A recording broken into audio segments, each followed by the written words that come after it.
Back behind our patio here in the back of the yard, we're going to put a lattice panel fence up right here in order to kind of give some privacy.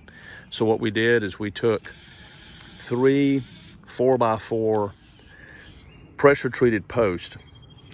We put them exactly 8 feet apart from the outside of this one to the center of that one to the outside of that one. So that way when we put our panels up, they will fit perfectly.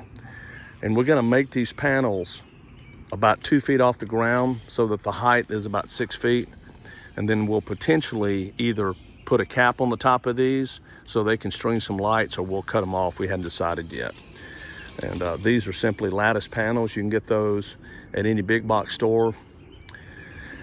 We're also using these rails to go on top just to give it a finished look, and we're using white screws as well. So we'll show you the finished product or the finished result when we're done. Thanks. All right, we're wrapping up our project here at Friends of Refugees. Been a long day, but we're done. Patio turned out well. Got the gazebo finished.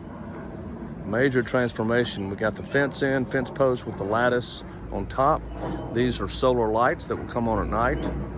We left some area for planting because they want to come back and kind of do their own thing, but we've got some roses in. That's Jasmine Duet. That's a yellow climbing vine.